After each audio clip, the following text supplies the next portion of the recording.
Good morning, and welcome to another very exciting, interesting presentation that we have from Dr. Michael Berenbaum. Professor Berenbaum is director of the Ziggy Zierling Institute at the American Jewish University in Los Angeles. The list of his accomplishments is quite long and super impressive. He's published more than 20 books, many dozens of articles, hundreds of journalistic pieces. Some of his more notable books and best known are The World Must Know, Anatomy of the Auschwitz Death Camp, and After Tragedy and Triumph.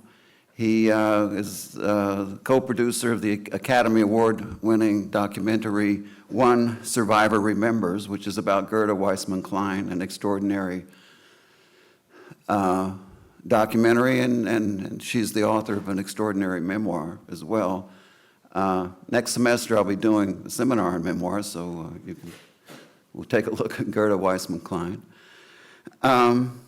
Professor Berenbaum is also associated with the annual Scholars Conference on the Holocaust and Church Struggle.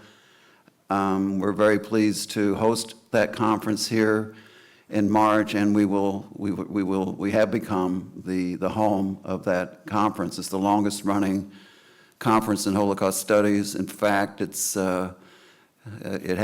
regarded as the place where Holocaust studies began. So we have that affiliation with Dr. Berenbaum as well. So without further delay and ado, please join me to welcome Michael Berenbaum.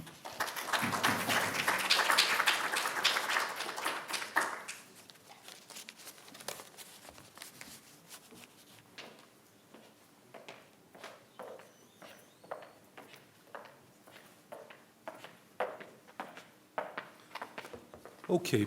First of all, good morning, ladies and gentlemen, and pleasure to be here and a pleasure to be in Dallas, even under these difficult circumstances for the state of Texas and the nation.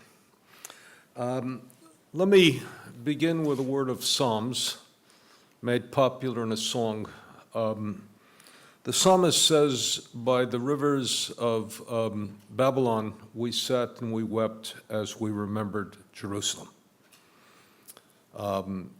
The most important part of that psalm is what it really implies, which is the place from which you remember an event shapes how you remember it.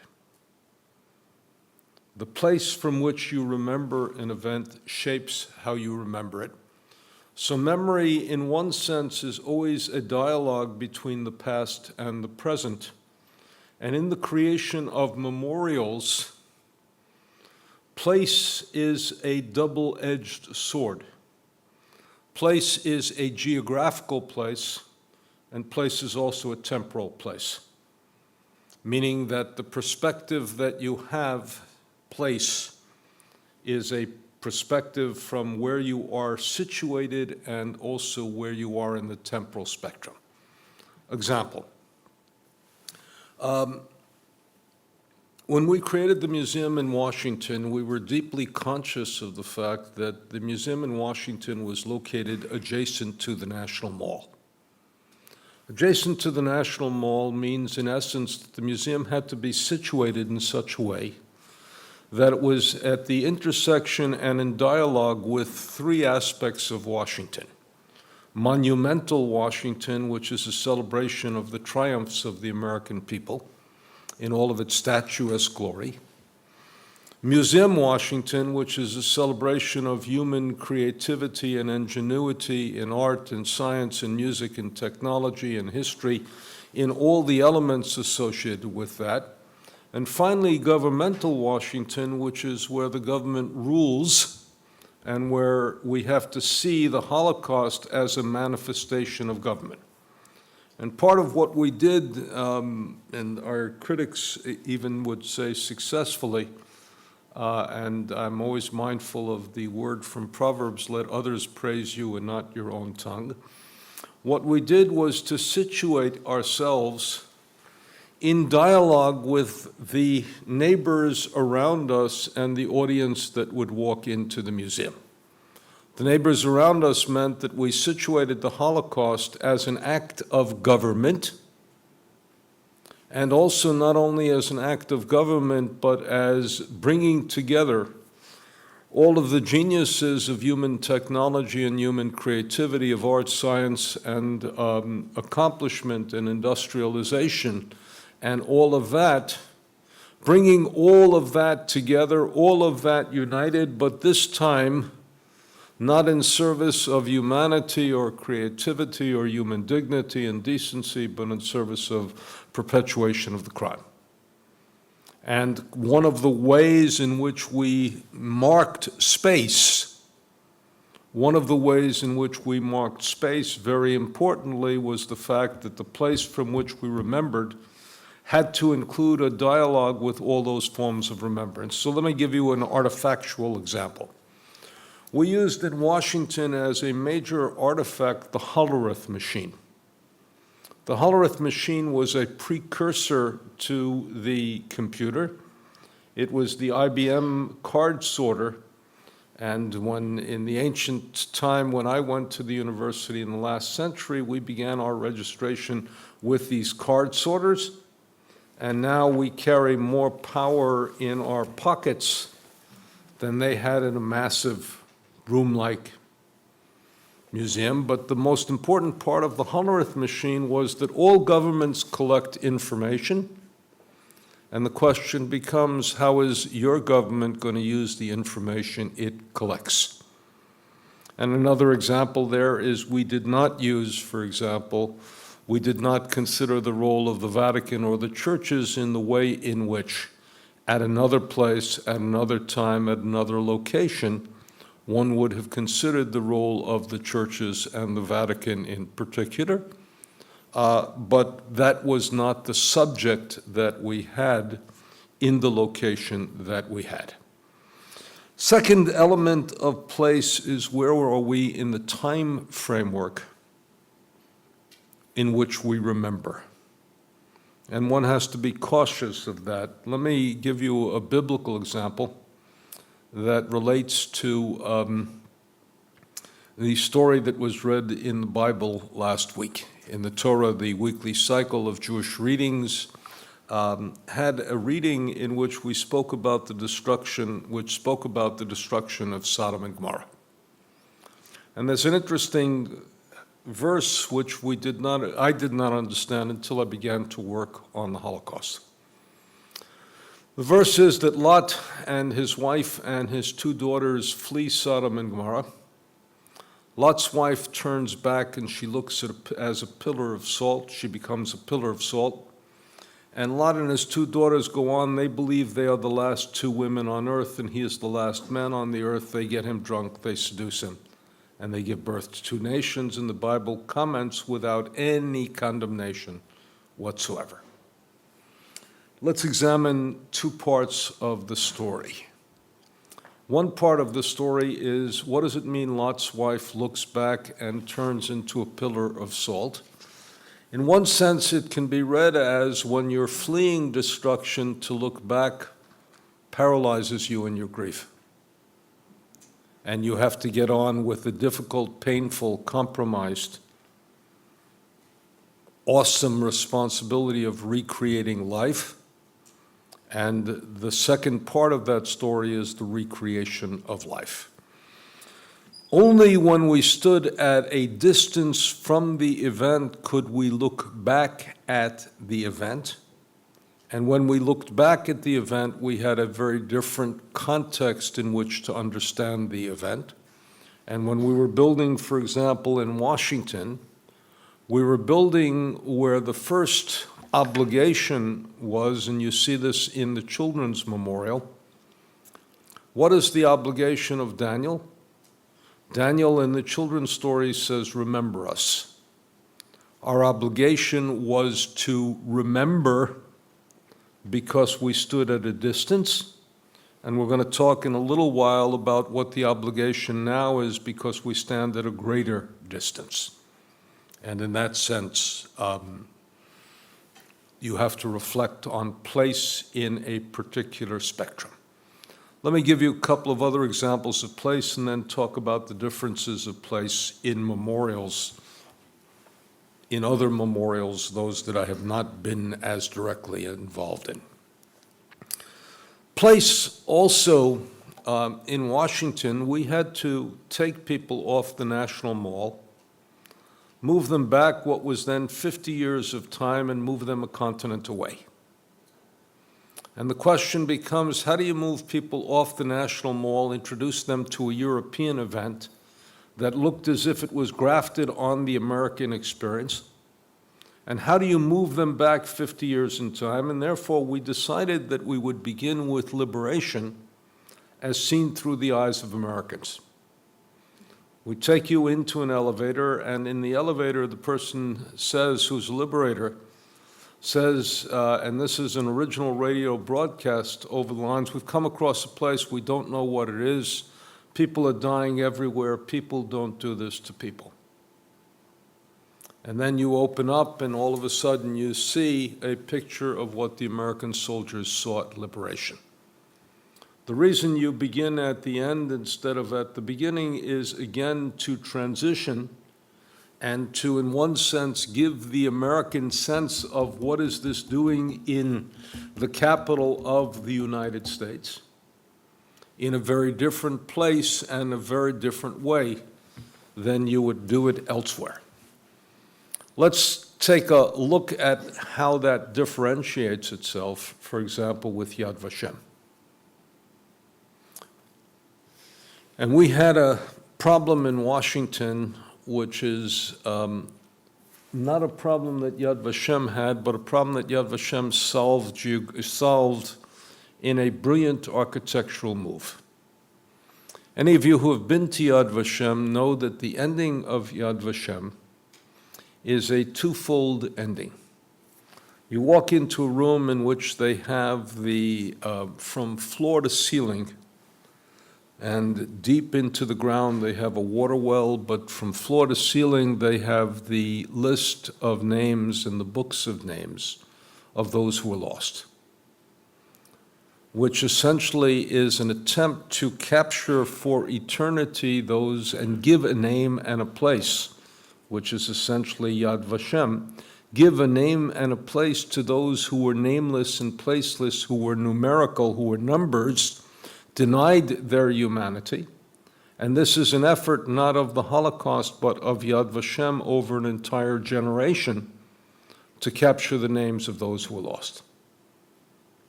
Interestingly enough, what does it then do?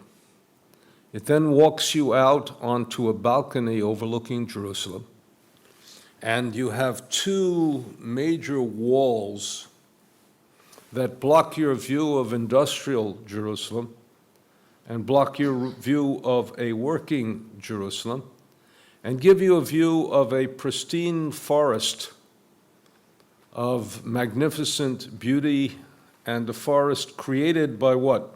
Forests don't grow naturally in Israel. Forests are created by human effort and human ingenuity.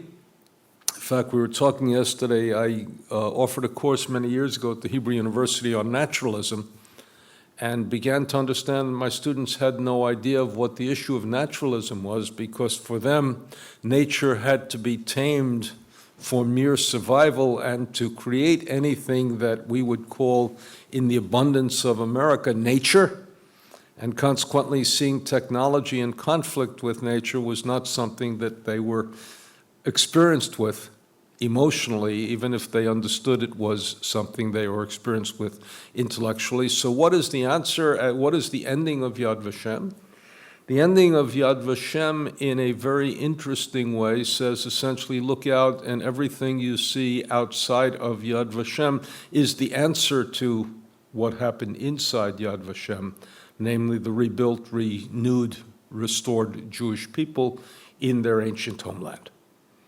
But they give you a cut-off view of that, almost a pristine view of that, with the assumption that as you leave, you will see in all of Israel the response to that, and they have a very different ending. We had to choose an ending that was much more complex, and part of what I always worry about when I write and when I create and when I think of museums, my first question is, how do you begin and how do you end? And we failed time and time and time again with an ending in Washington, and then we came up with a very interesting ending that came from a lousy New York detective series. The lousy New York detective series, and there are a couple of people who are old enough to remember the detective series. The detective series was called The Naked City, and the only thing you will remember about The Naked City was the last line of the detective series. There are 8 million people in this city, 8 million stories, and this has been one of them.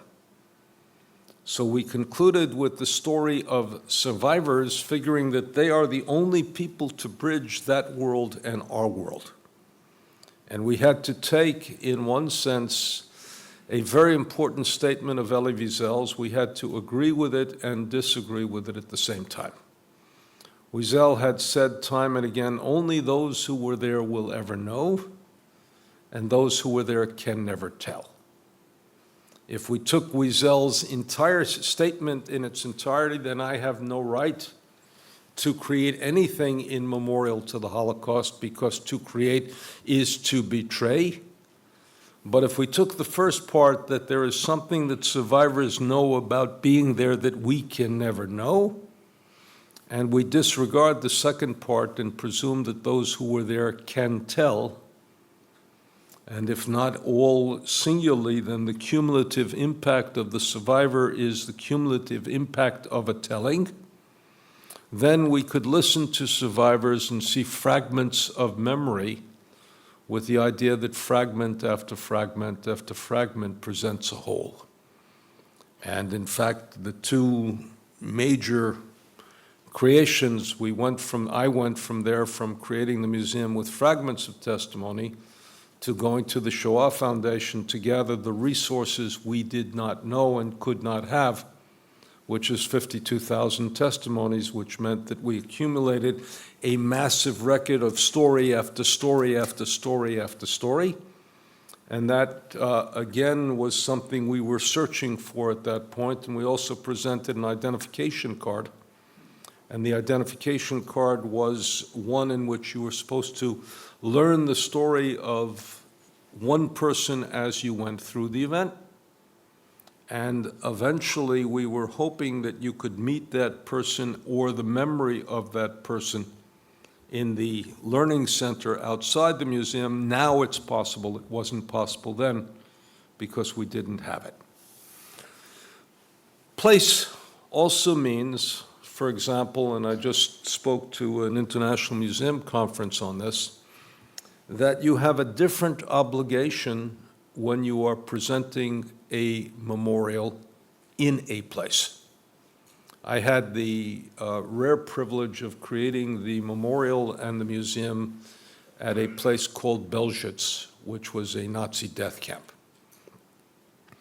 Belzec has a unique story. The story of Belzec is it existed for a period of 10 months between March 1942 and December 1942. It existed for one purpose and one purpose alone, which was the destruction of Galician Jews.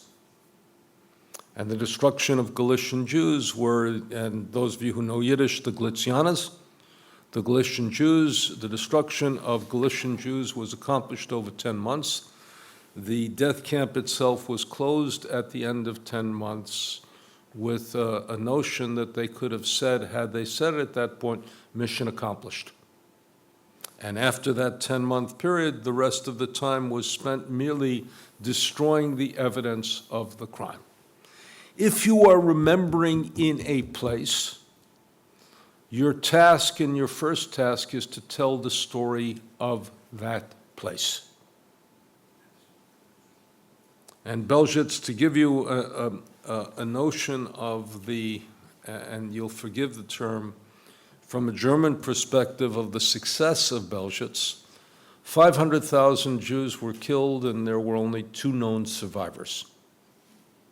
of whom only one person bore witness, and that was Rudolf Redder. And his story of his survival is an interesting story of survival, and there are two unknown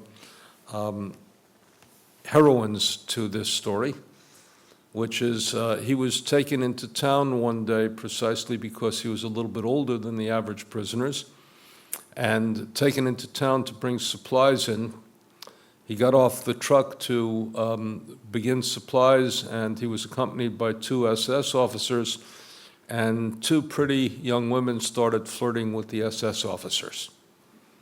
And I leave it to your imagination as to whether the SS officers paid attention to the prisoner or to the two pretty young women. He looked around and he said, "I surely will be killed one way. I might as well get the hell out of here and see if I can escape while these young women are flirting." These young women continue to flirt as he runs for his life, and therefore he's the only one to escape. One other person also escaped. That person was killed the day he was going to bear witness. We had learned from one of the most incredible memorials in the world to the Holocaust is the memorial at Treblinka. And I don't know how many of you have been to Treblinka, but Treblinka is this extraordinary memorial of 17,000 different stones, many of them bearing the names of towns and hamlets and villages whose Jewish population was destroyed. And it is essentially, if I need glasses to see at a great distance, and if I take my glasses off, it looks like 17,000 different human shapes. Tall and stout and thin and small. And you begin to say, this is a presentation of the victim. And being a presentation of the victim, it tells you the story, and you literally reenact the story of Treblinka, because you come in on railroad ties, they make a swift turn, you go straight in what is called in Nazi speak was called Himmelstrasse, the highway to heaven or the road to heaven, which was the road from the arrival to the death, to the gas chamber. And everywhere throughout the fields of Treblinka, you see this extraordinary thing of stone after stone after stone after stone after stone, done during the communist era, and done essentially by a Polish architect who also had the audacity to put a Jewish star and a menorah on precisely the site of the death camp, of the gas chamber. And then you have a burnt-out pit that is a sculptured pit, which looks like the pit of flames. What was the problem with Treblinka?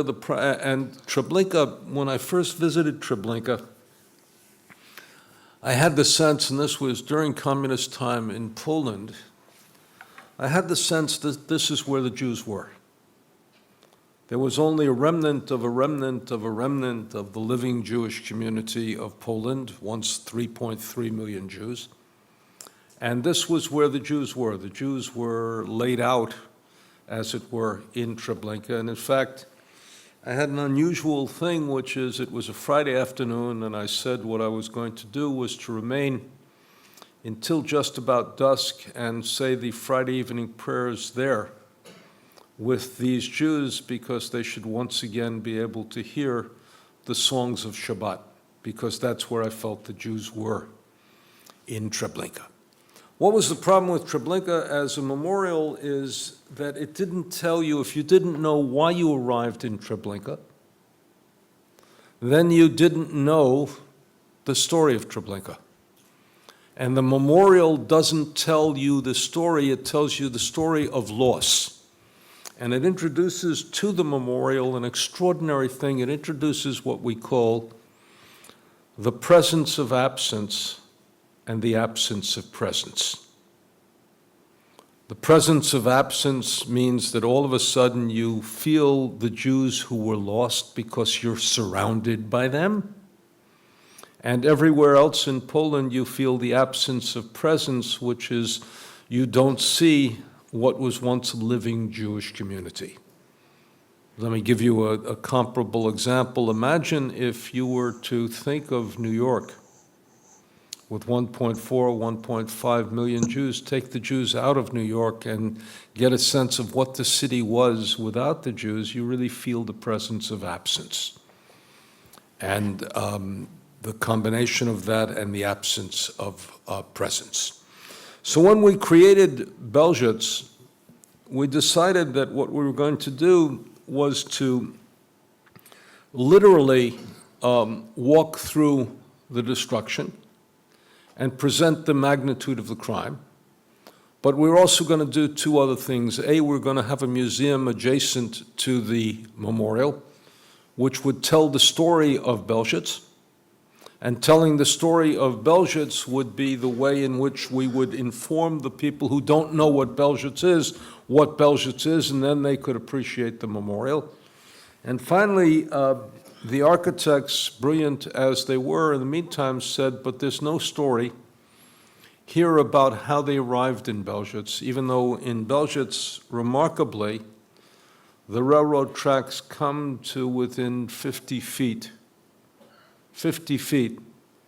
of the camp itself.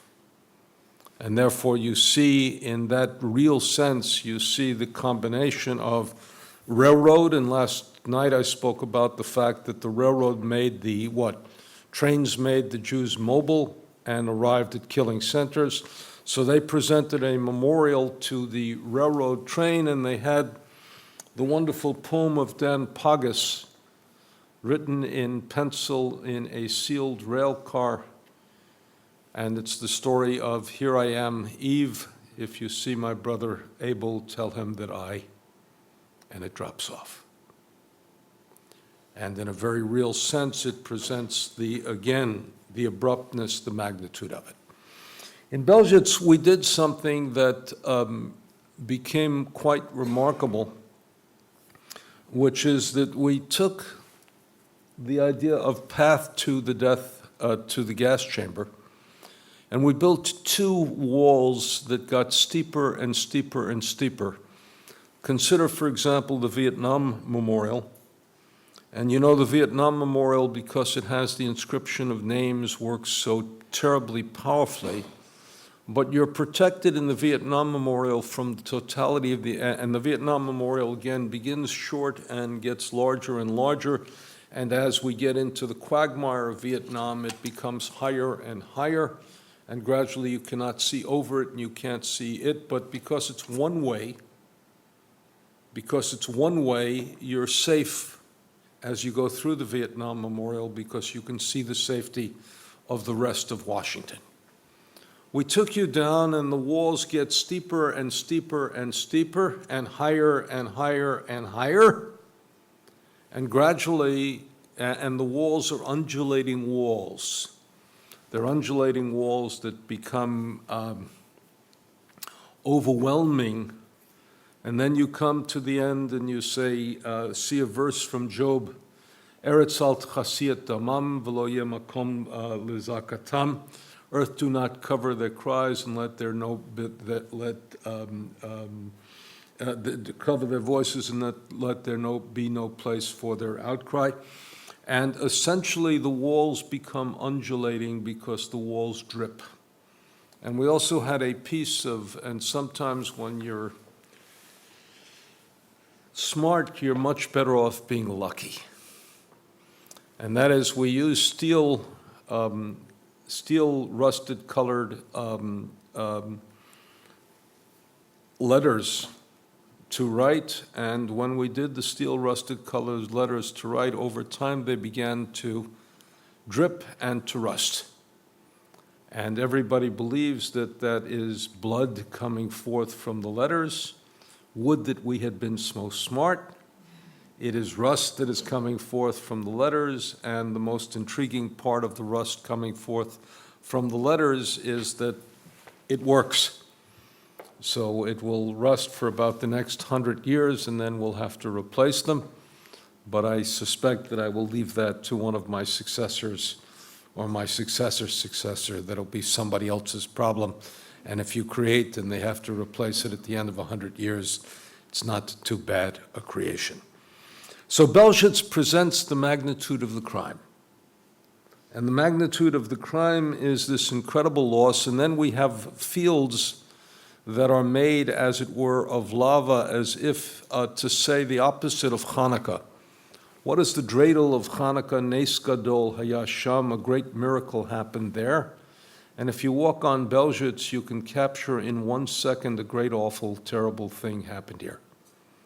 And it looks like the world might look the day after nuclear destruction, with five areas that are darkened, and the areas that are darkened are the areas in which there were mass graves.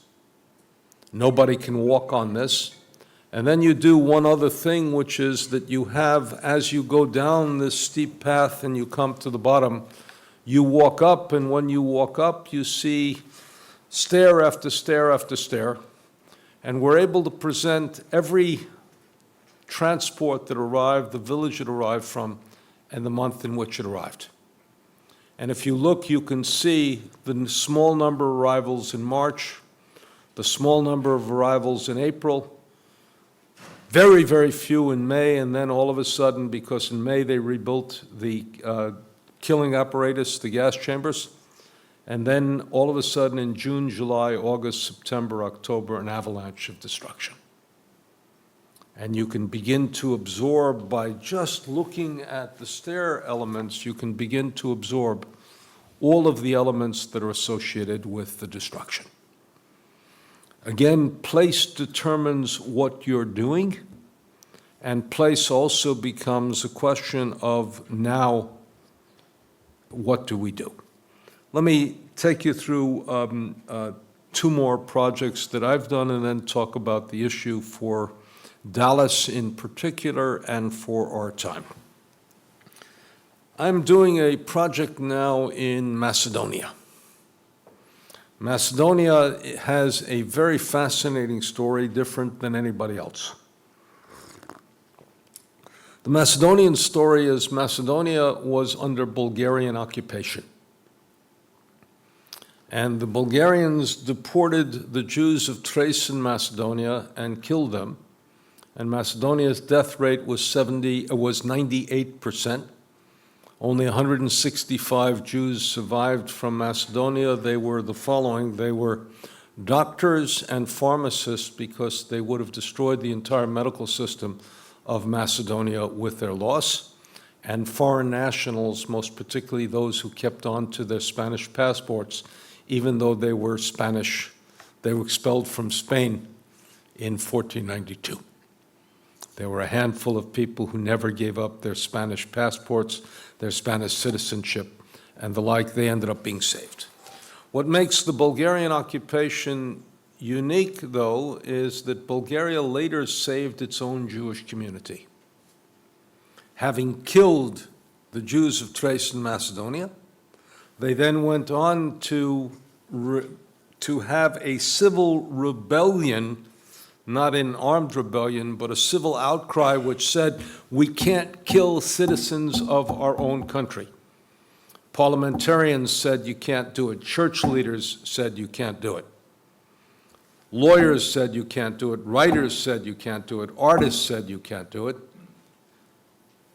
The man who was then Archbishop Roncalli, who later became Pope John the 23rd, wrote to the king of Bulgaria and said, if you deport the Jews of Bulgaria, your place in heaven will be taken away from you. And brought the full weight. He had previously been the papal nuncio in Bulgaria, wrote to the king and put pressure on him. And you have the uniqueness of what happened in Bulgaria, which is only after they were killers were they good to their own. They agreed to have them in slave labor, they agreed to special taxation, they agreed to a whole range of things, but when it came push to shove to deportation, that they could not agree. So we're creating a memorial museum in the central downtown of Skopje, which has to tell the story of, has to tell several stories that become intriguing, because Macedonia has a couple of unique aspects of it. You won't believe, but Macedonia has the oldest known synagogue outside of the land of Israel.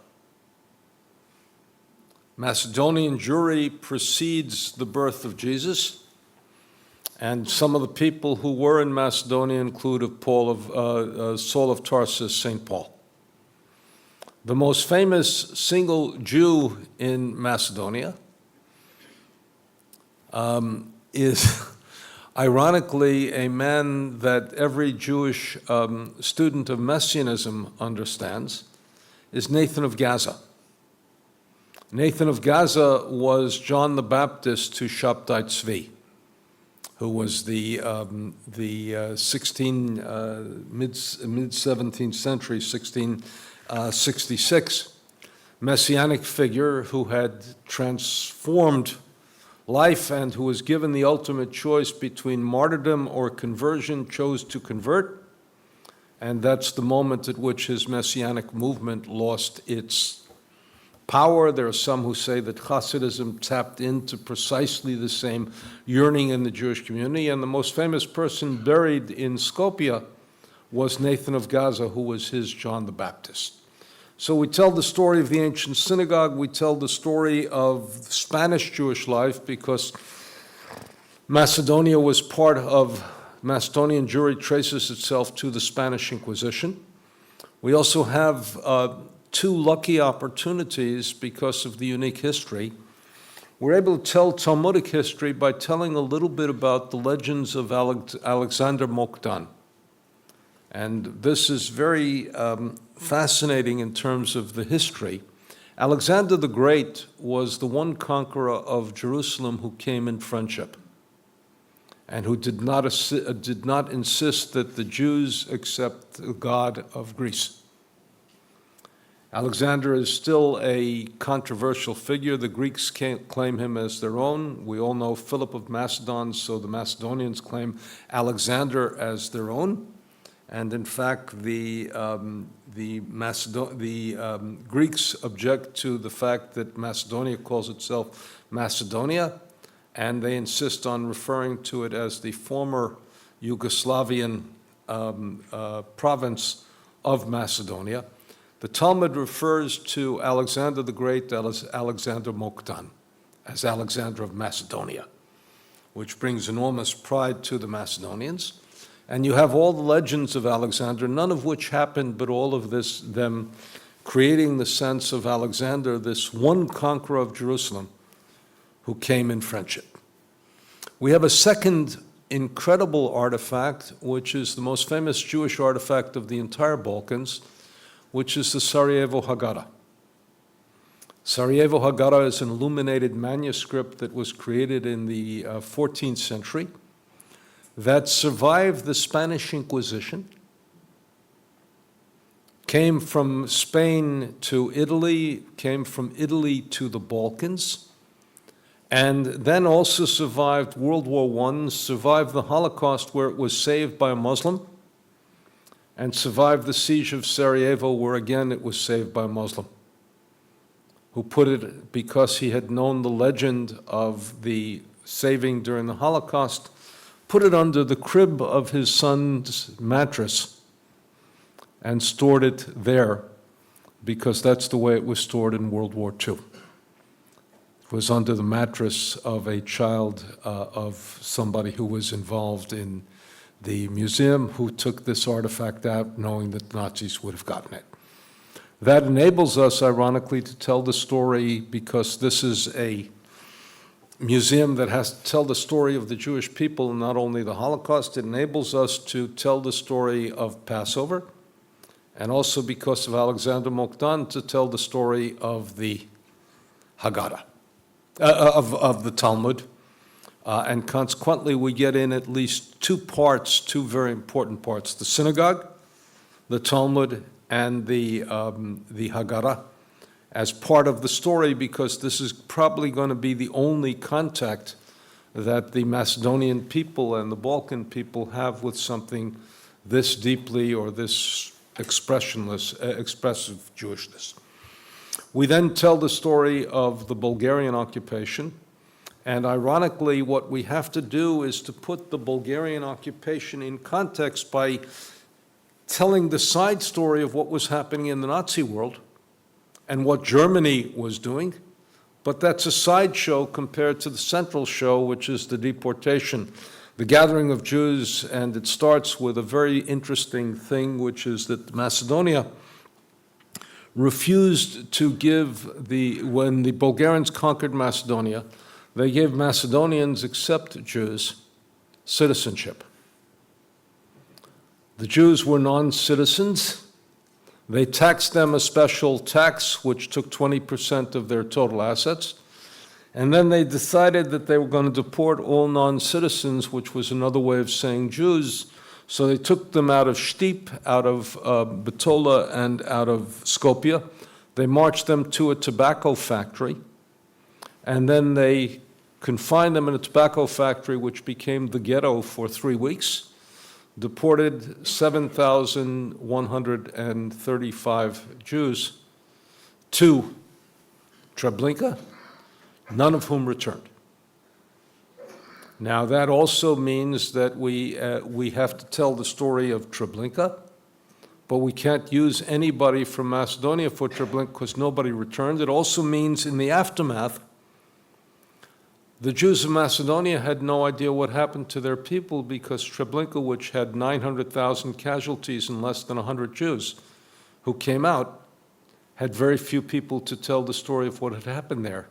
So it took about 1.5 years for them to understand the magnitude of what happened in Treblinka. And you have stories, for example, every knock at the door, you expected your loved one to walk back in. So for 2 years in the aftermath of the Holocaust, there is this tremendous sense of unease because you don't know what happened and you don't know what happened to whom. You have a unique story also of resistance, which is Yugoslavia. As in France, the Jews were an integral part of the resistance in Yugoslavia. And what Moshe Piatti, for example, was the second man to Tito in Yugoslavian resistance. And 12 of the heroes of the nation of Macedonia are Jews, 4 of them women. All an integrated part of the resistance.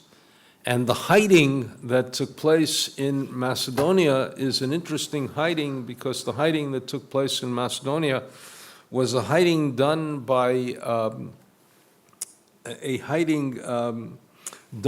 Albanians. Albania is the only country in occupied Europe that had more Jews at the end of the war than at the beginning. And Albanians are the underclass in Macedonia. So we're cutting against the natural myth of the nation, which regards this as underclass, by showing the good parts of Albania and the way in which Albanians behaved notably. And they had a tradition called Besa, which is an honor tradition. They also had something else, and there's a fabulous story of a man who escaped with his family to Albania. He was regarded as a doctor in Albania, paraded himself as a Muslim. Everybody knew he was not a doctor, and everybody knew he was a Jew, and everybody pretended otherwise. And the reason he had been a medic in World War I, and therefore knew more about medicine than anybody else in that small village, and they treated him as a doctor. They even frequented and paid him and allowed him to, I wouldn't say prescribe because the medicine was primitive, but to do even a series of small operations. All the while, everybody knew that this was a thorough pretense, but he was more valuable than that, and we're able to tell that story. The question in Macedonia is an interesting question because the question in Macedonia is, how do you end? If you have a Jewish community that was once 7,500 people, 99% of whom did not survive, most of whom then went to Israel and is now less than 200 people, 72 years after the Holocaust, you can't talk about restoration. And if you talk about legacy, you have to talk about legacy only in the context of the legacy that is left in an area and in a region which has also experienced genocide after the Holocaust. And frankly, that is one of our toughest assignments, is because I can tell you the legacy of the Holocaust in the United States, or in Israel, or even in most European countries, but I have to now confront the legacy. I can even tell you, ironically, the legacy of the Holocaust in Rwanda. Because one of the things that happened to me when I went to Rwanda in 1994 is that they wanted to meet Holocaust survivors. In Rwanda, they had heard about the Holocaust, and they wanted to meet Holocaust survivors because they wanted to ask them one question: how do you live in the aftermath of destruction? How do you rebuild? How do you create new life? How do you dare bring a new child into the world? Very important questions, and they wanted to hear from people who act. How do you heal a broken life? And you know, the best teachers of that are not people who tell you abstractly, but people who have lived that concretely. If you've lost a child, the people you want to speak to are people who have also lost a child. If you're a widow, you want to speak to somebody else who's gone through that. If you lost a spouse, you want to speak to somebody who's gone through that. And again, anybody who's been through a cancer or mental illness or whatever have you, understand that the people who have been there are precisely the people who have something. And I was astounded by, even in the most rural of villages in Rwanda, they wanted to hear from Holocaust survivors. One word, we also did a museum in Skokie, Illinois. Now, Skokie, Illinois, ironically, is a museum that I sadly and ashamedly has taken on more relevance today. Skokie, if you remember, 1978 was the site deliberately chosen by the neo-Nazis to have a march. And then you had the conflict of values, the value of free speech, versus the idea that survivors who had made their home in Skokie, and there were 25,000 survivors who had made their home in Skokie, didn't want Nazis walking in their new home in America in freedom, and didn't understand why they had to see this again. It was deliberately chosen as an affront to them, as a deliberate demarcation. And why does this become important today? Because you now have, I was just at the University of Michigan, and you have a very interesting case. Richard Spencer has asked to speak at the University of Michigan, and the president is now facing the question of how do we allow him to speak in the face of opposition from Jewish groups, from African American groups, from immigrant groups, from Asian American groups, from Hispanic American groups, as well as people who are his political opponents. And all of a sudden you see again the conflict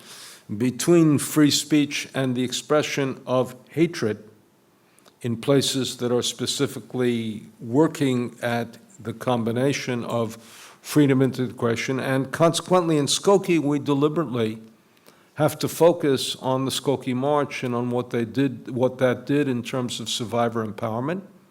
And part of the things I'm proud of is we have an interesting interactive in Skokie in which you follow the question of the Skokie March from every perspective, with the exception of the neo-Nazi perspective, but from the perspective of free speech, from the perspective of the survivors, from the perspective also of Jewish organizations that were reticent to get on board with this because they had been champions of free speech, and they had also been champions of another strategy called the strategy of quarantine, which is that in the 60s and 70s, the idea of how do we respond to hatred was that we quarantine it. We don't allow it to get the publicity that it seeks.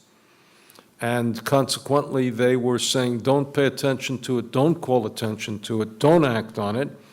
And gradually the populace, as it were, the people, revolted against their organizational leadership.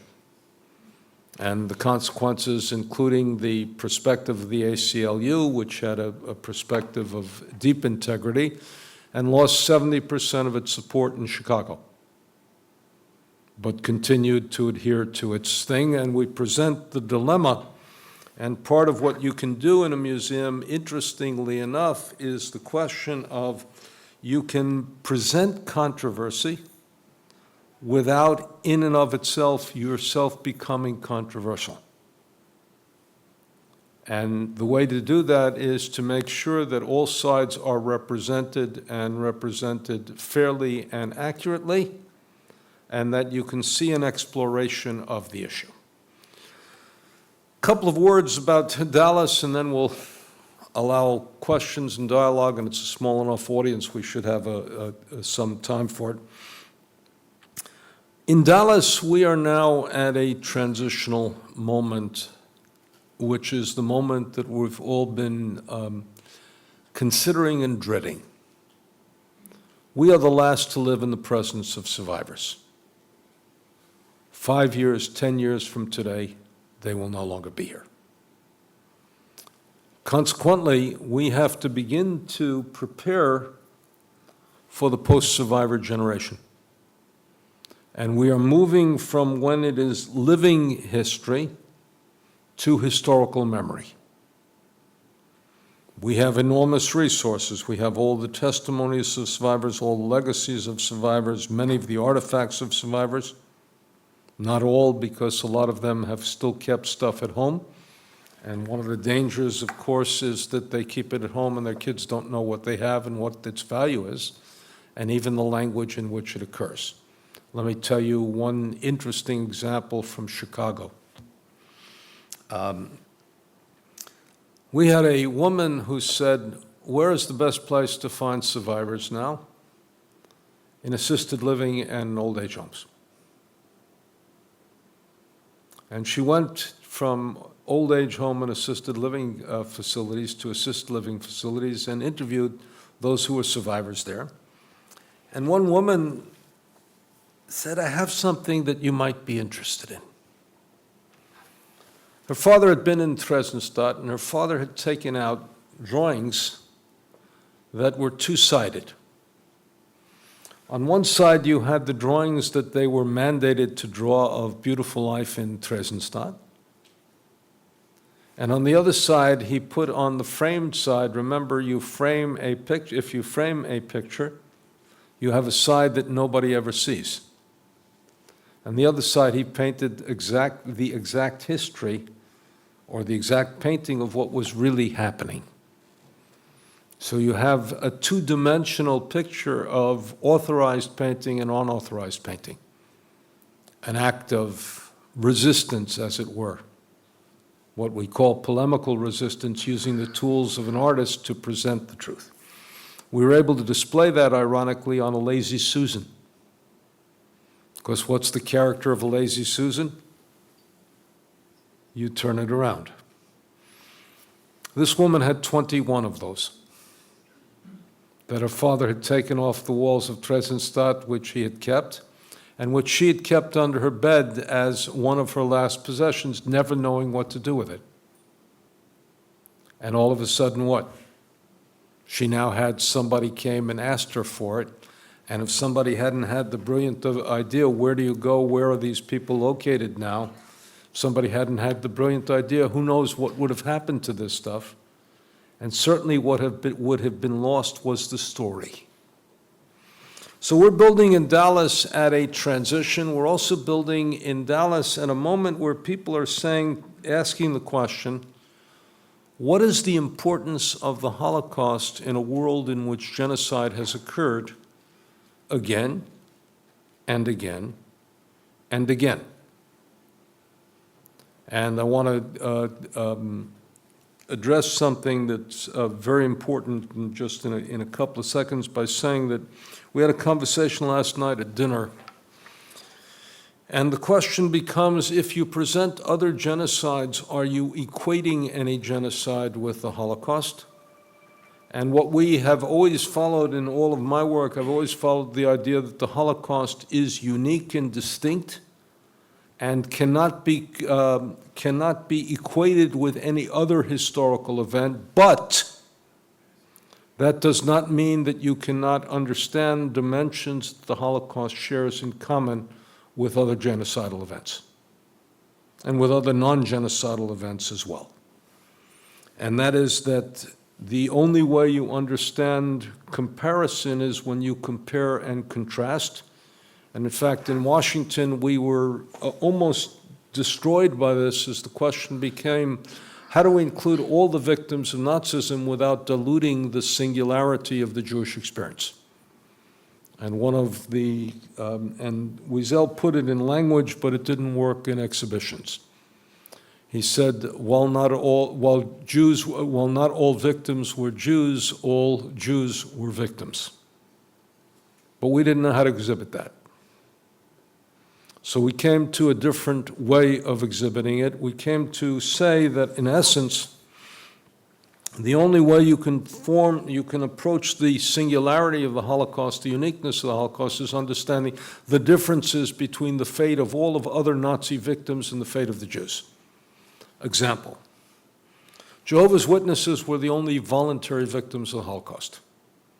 There's a one-paragraph document that a Jehovah's Witness had to sign, and he could get out of the camps, or she could get out of camps. All they had to do was to say, I will not proselytize again, and I will not spread the gospel, and then they could get out of the camp. Had Jews been able to do that, there are plenty of Jews who would have signed that, and plenty of Jews who had converted who would have said, I don't spread the gospel, I don't preach the teaching, etc., etc.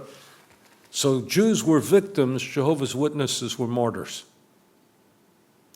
Let's take a second example of German male homosexuals who were victimized, but they were there for a combination of re-education and for punitive punishment.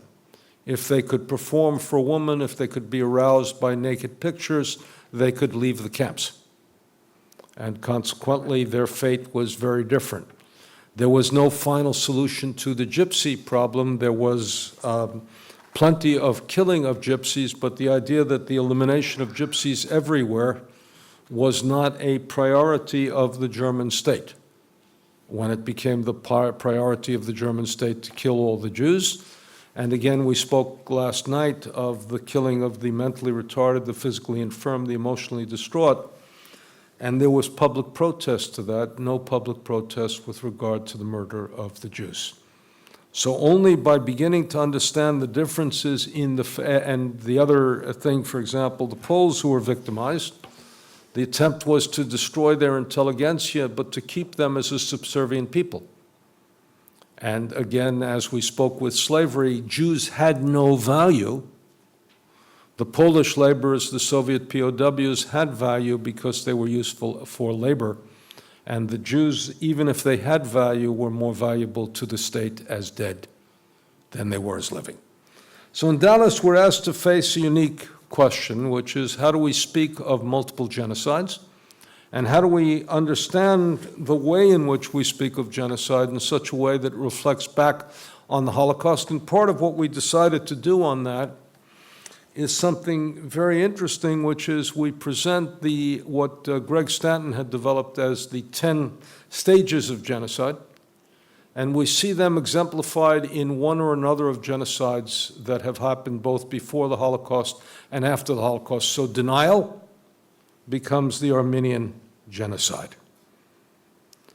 Polarization becomes what happened in Rwanda, Gypsy, Hutu and Tutsi, and the divisions within society. But polarization is also seen as a reflection back on the Holocaust, because we see polarization as we see in the aftermath of the Holocaust denial. Extermination is Tasmania, but extermination is clearly what happened to Jews.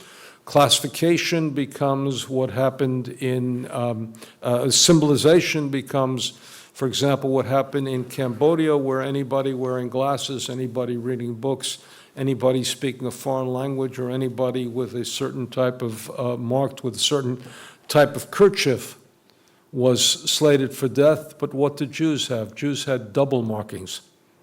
Jews had the markings of the Jewish star, and Jewish men had the marking of the Brit Milah, of the circumcision, which meant that Jewish women had to perform a disproportionate sense of roles on the outside because they couldn't, and they were, for example, couriers of the underground in the ghettos because they could not be marked in precisely the same way.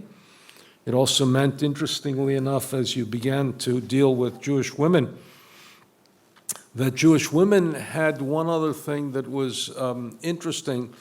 In religious communities, in deeply pious communities, girls were given a secular education, but boys were not.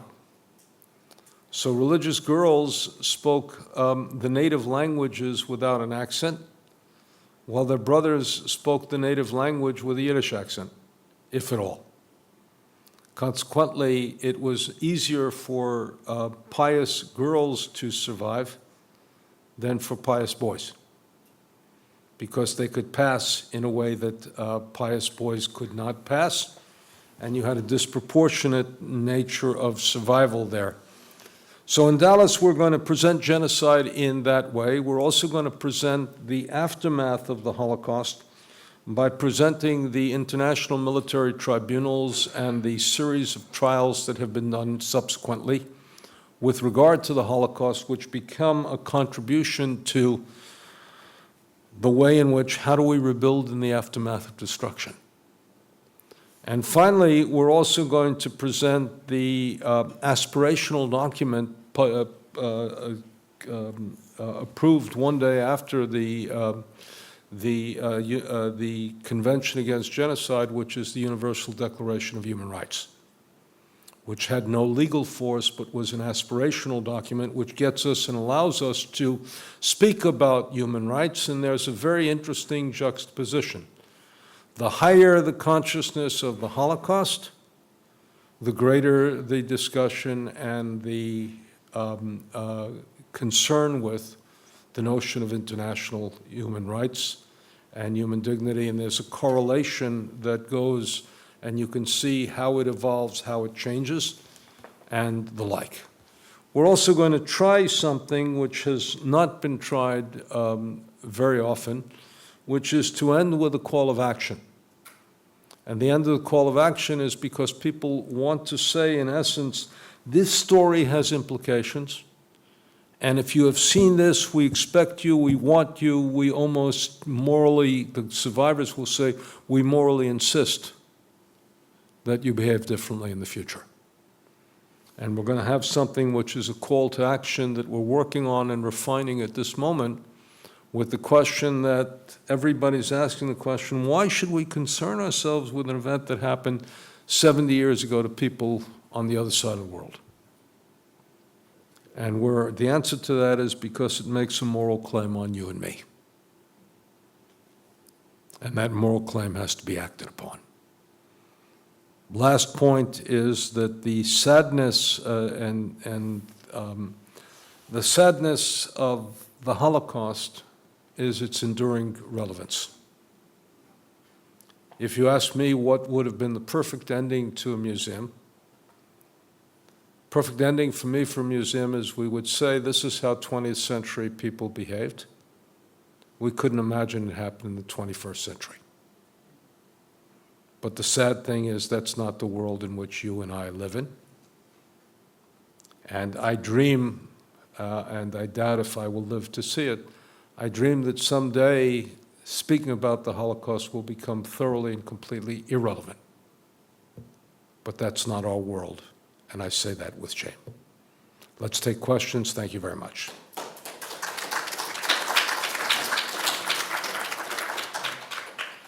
Questions? Yes, sir. Can I ask you one? I was really impressed how you went through each one of the museums or sites, how they were embedded in these different narratives, and how therefore each one of the museums had to be mindful of speaking to that context. And I'm now obviously predictably thinking about Berlin, where you have 3 sites, One is the Jewish Museum, you have the memorial, and then on top of it, you have the topography. And all of that embedded in multiple stories and multiple entry points. You actually have 4 sites because you also have the Wannsee House. And you have the Wannsee House, but also all of that occurred largely in Berlin post-89 in a nowadays immensely diverse capital of Germany. So I would struggle to kind of apply that same model in the way you did to Berlin, because I see, you know, each one of the communities coming into this with, and that being the challenge, but also it being the challenge of what we are facing nowadays.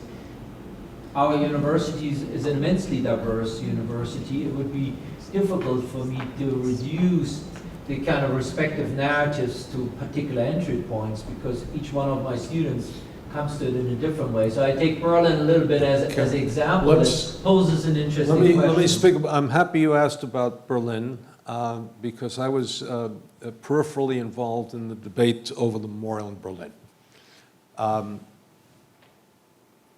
I was invited by then Richard Holbrooke to give a series of lectures in Berlin when he was ambassador to Germany, give a lecture not only in Berlin but also in Bonn, and et cetera, with the idea that we said Germany should create a museum to the Holocaust. And the reason it should create a museum to the Holocaust is because there is a very unique wrestling with the issues of how do you relate to this society today. How do you tell that story to this society today? And that discussion would have been very interesting. The answer we got in Germany is we have memorial sites.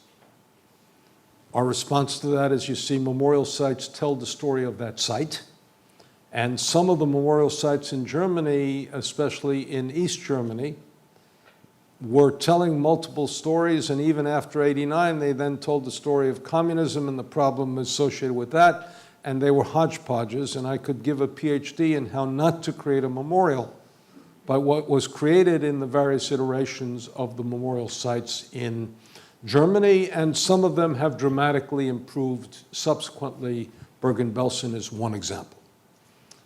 The debate over the memorial in Berlin was fascinating. I'm going to exaggerate, but I'm going to tell you the truth in the exaggeration. One was too large, the proposals, one was too large and one was too small. One was too powerful and one was not powerful enough. One was too sad and one was too happy. And Eisenman's proposal, which ultimately won the day, was ultimately reduced inside because it became too large. Now, if you go to the memorial in Berlin, you have a very interesting thing. The Eisenman Memorial is not working. The underground education center is inch for inch, and I say this as somebody who's created these centers, inch for inch, foot for foot, place for, exhibition by exhibition, the single most powerful and most successful, to my mind, exhibition on the Holocaust anywhere in the world. And the idea that it's in the heart of Berlin makes it all the more important. And you see that by the nature of the fact that, for example, kids will try to rollerblade and skateboard through the memorial with all of its complexity. Lovers will be able to embrace in the evening, and it's a very different place, but underground is fabulous. Just very, very well done. And again, because it doesn't try to do too much, it does it exactly right, and anybody who's ever... Now, the Jewish Museum in Berlin is confused. Very interesting place. You had a brilliant building that, created by Daniel Libeskind, that in and of itself was a memorial, but was not built for a museum. And I say this as one who's had the dialogue with Daniel Libeskind on that. And to give you an idea, no place in that memorial, in that building, no place is unangular and no place is complete. There's an exhibition, there's an area which is a great void. There's also an incredible thing for a museum, which is you have 126 stairs without a visible elevator. So I run every other morning, and I looked at 126 stairs and asked myself, do I want to walk up those stairs and only then begin seeing an exhibition? And the memorial itself was problematic because it says, elsewhere they're going to remember the Holocaust, let us confine ourselves to discussing German Jews.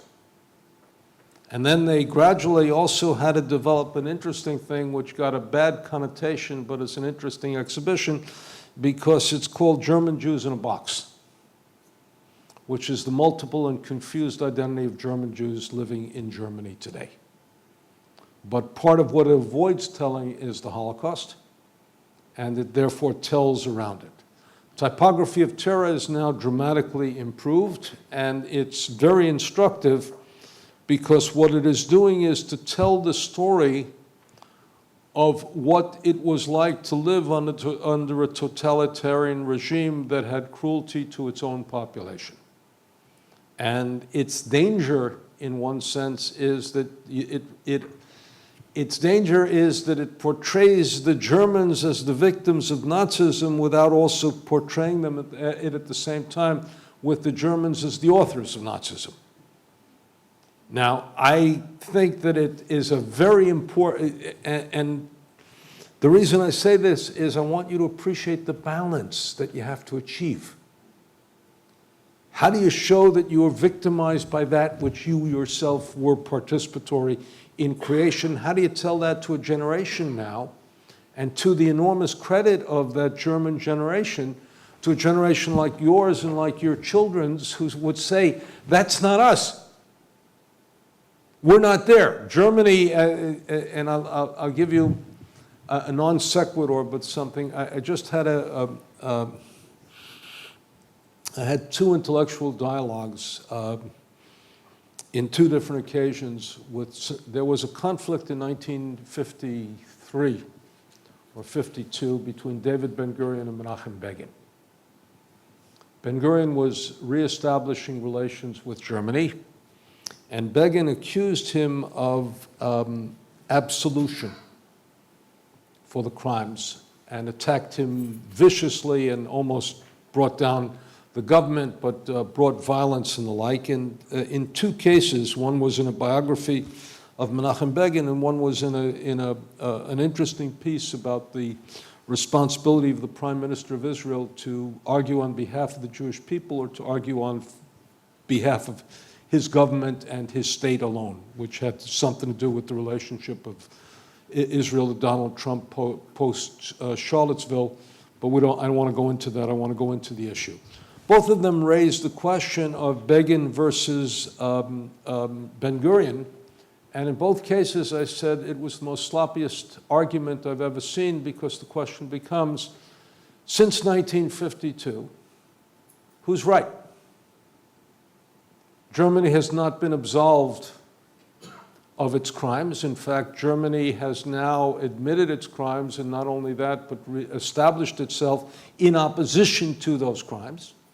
It has created an admirable democracy with a deep commitment to human rights, and perhaps the most inspiring leader in the world today is Angela Merkel. Its relationship with Israel has been quite good, and its relationship to its own Jewish community has been superb. And I was friends with the former president of the Jewish community of Germany, and I met him on an airplane, and I walked up to him, and three big guys got up from standing around him and surrounded me, and he said, he's my friend. And he laughed. He said something remarkable. This was Bubis. He said, they're more afraid of my getting killed than I am. You know, they will protect me from things I don't want to be protected for, because they are committed to having a living Jewish community. So the question becomes, judged by the perspective of 60 years, was Ben-Gurion right or was Begin right? And did not Ben-Gurion offer the German people and the world a way of rehabilitating Germany by admitting its past and transforming its future? And that becomes an interesting balance to frame and an interesting problem to confront. The Wannsee House tells the story of the Wannsee House.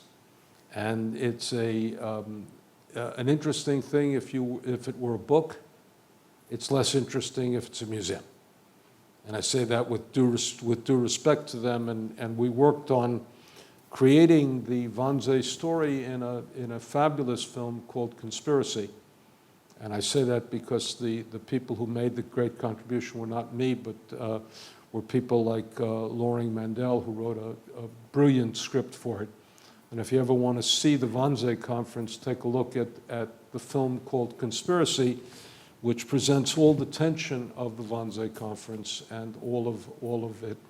And it has a profound relevance because of the fact that it shows how bureaucracies and leadership can function without ever asking the question of what's the ultimate goal and what's the ultimate thing. But Germany is a fascinating case with regard to that.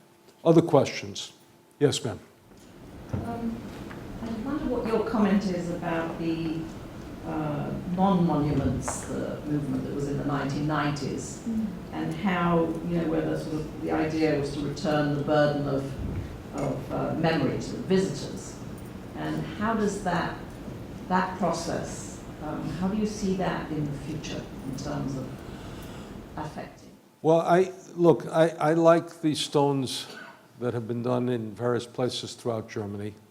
I think that's a very powerful form of moralization. And do you know what that is? That is, in a variety of places, they have a stone that is inserted in the ground and breaks up the smoothness of the sidewalk that recalls who was there and what was there once before. And that, to my mind, is a terrific thing because you have to go through this and experience it in the idea that something important has happened and something important has been transformed. I also haven't spoken about the fact that throughout Eastern Europe today, you have what we would call contested memory. And contested memory, which is very important, by the way, contested memory has always been there, and I'll talk about that in just for 1 second, but contested memory means that there are governments, both particularly in Hungary and in Poland, that want to recall part of the Holocaust but don't want to recall the other part of it. They want to recall what their people did that was good, but don't want to recall what their people did that was bad.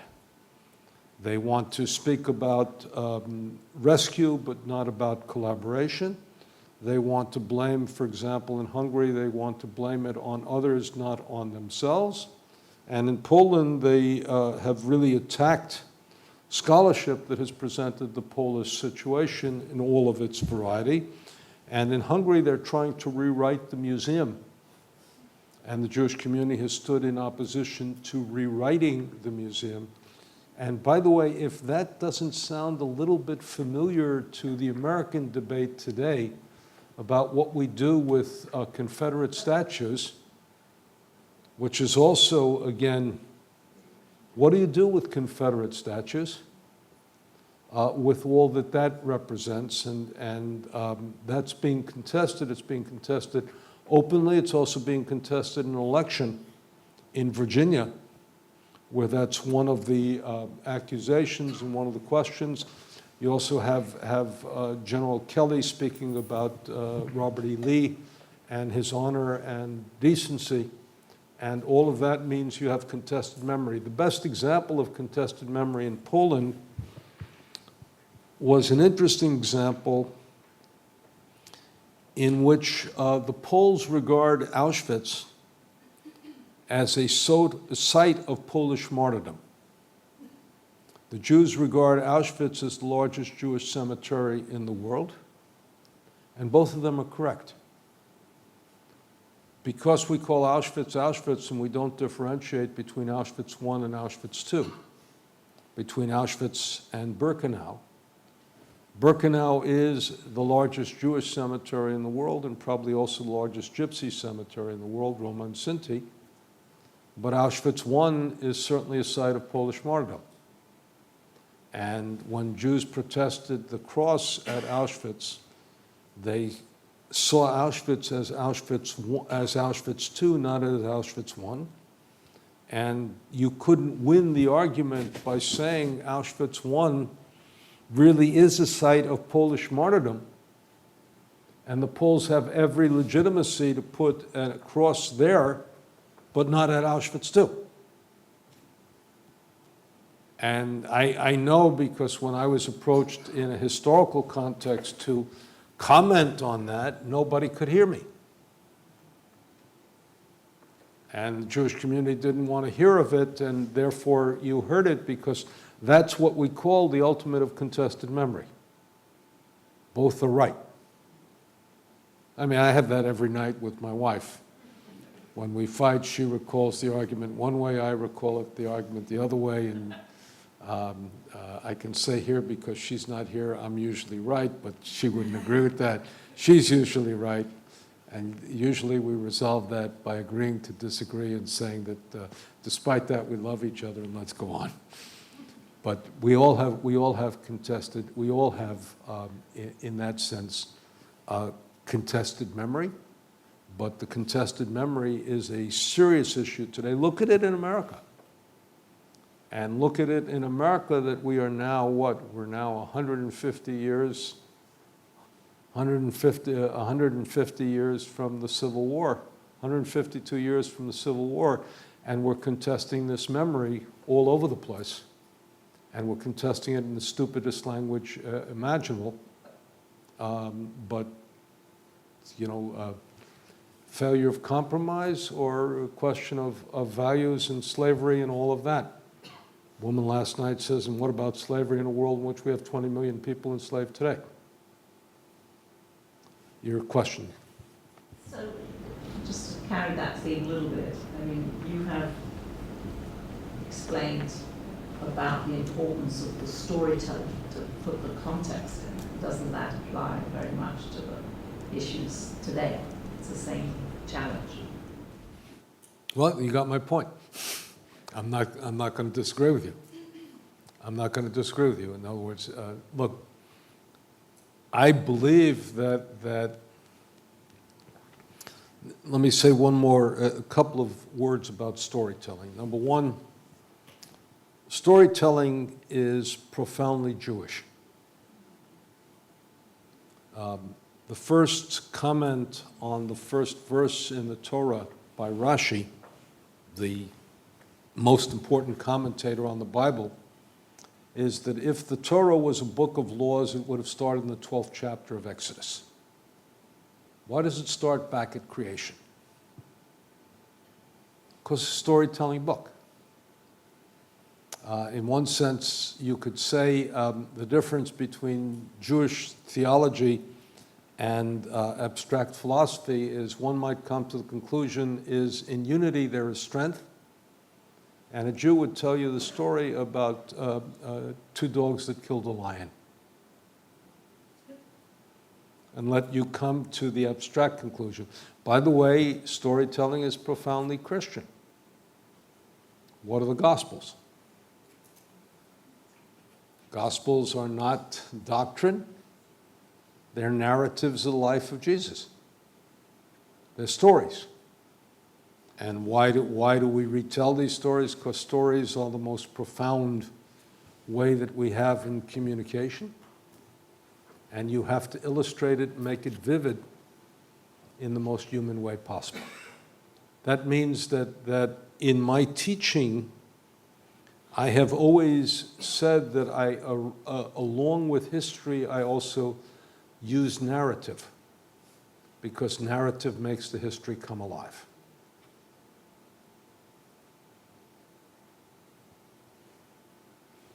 Yes, ma'am. Hi. In the context that you're talking about the memorials and place and space, I was wondering what is your opinion about digital memorials? It's an interesting question. Dr. Patterson and I had a discussion this morning about the fact of digital competence. I say very simply, in my generation, I'm a digital immigrant. My kids are digital natives. You're a digital native. I'll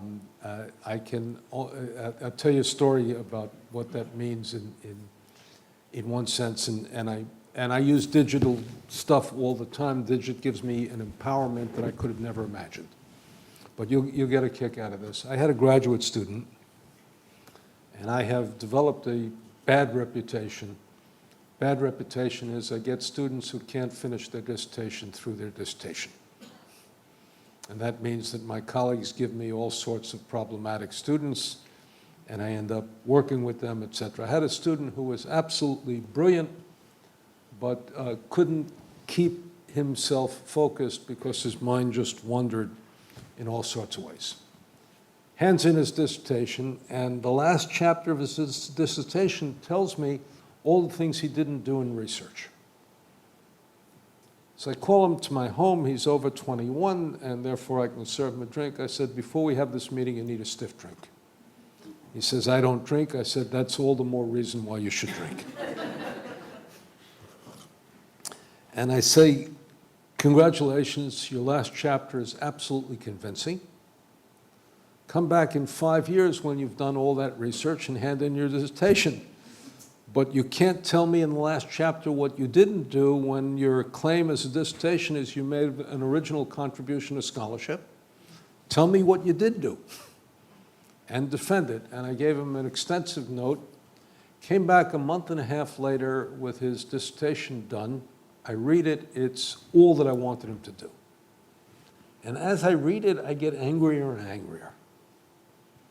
And I said to myself what I often say, and one of the advantages of working in the Holocaust is I know I'm not the worst person in the history of the world.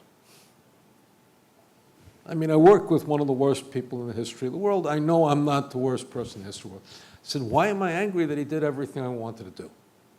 And I think, and I think, and I think, and I remember back to when I was in my dissertation in the pre-computer day, when what I gave him was 1.5 years worth of work, and sitting at a typewriter and redoing it, and the son of a gun was able to do it in 1.5 months because he could only cut and paste and not have to retype and redo, and could move this, that, the other thing, could resharpen and everything else, and all of a sudden, whole thing comes back, it's a publishable manuscript, it's a terrific job, it's wonderful, it's good, and me, the child within me that remembers back to my dissertation, is furious. And I say, oh my God, that's because I have a pre-technological memory. And the answer is that your generation your generation is going to create in worlds that we don't yet know, and explore in worlds we don't yet know. I'm learning that world, but frankly, I come to it as an outsider who's learning. And, you know, as my kids will say, and my kids are various ages, all of them are tech natives, my kids will say, why don't you learn how to do something instead of yelling help? And then they get angrier because they do it intuitively. And I ask them, what did they do? And they don't know what they did. They just did it. But what do I think? I think that we now have to take very, very seriously all of the world that is occurring on the internet and the social media.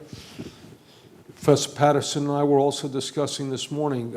He made a wonderful contribution to a book by Alvin Rosenfeld, on an edited volume on anti-Semitism.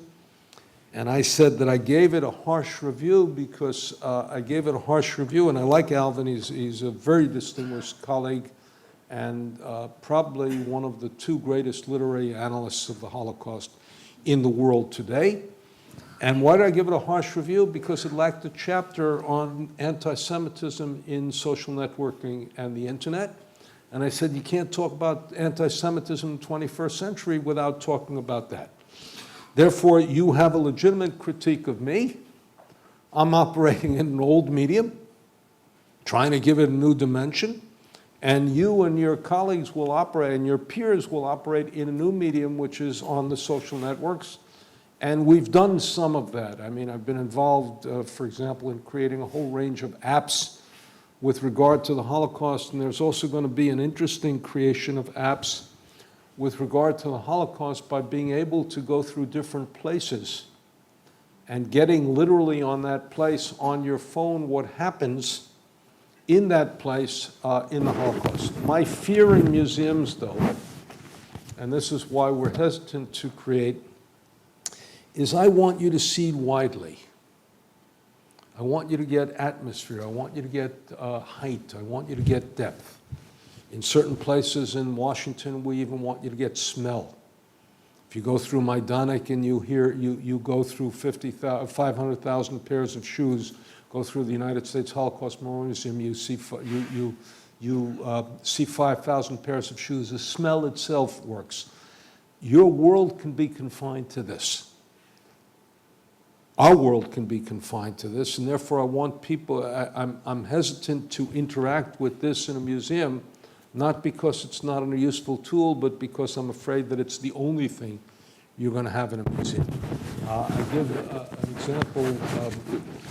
Years ago, and this shows you how, years ago, we did a test. I started doing a test with my children, who sometimes even are my victims, but I don't mean that in a bad sense. But my kids had Walkmans on, and I went like this in front of them. No reaction. Their world was confined to only what came through here. And therefore, I decided we weren't going to use earphones in the Holocaust Museum because people were only going to take in this way, and the question is, how do you take in this way, and this way? And very seldom in a museum can you touch and feel, but how do you take in other ways? But how do I feel about memorials? I want to see how your generation does it. I want to learn from it. I want to experience it. I want to engage with it. And that's why you guys are going to replace us and throw us out as old people, even though I don't feel particularly old. But that's the excitement of your generation. And you know what? And when you get to be my age, somebody else will have developed some other tools that you'll come to as an immigrant, and they'll throw you out. That's the excitement of the evolution of history. Other questions? Yes, ma'am. My husband and I are originally from England, but we've lived here many years. And I am really surprised seeing, the Holocaust museums here, that there really is only one very small Holocaust museum in England, and it is owned and run by non-Jews. No, that's actually not true. But your prime minister also your former prime minister also made that mistake.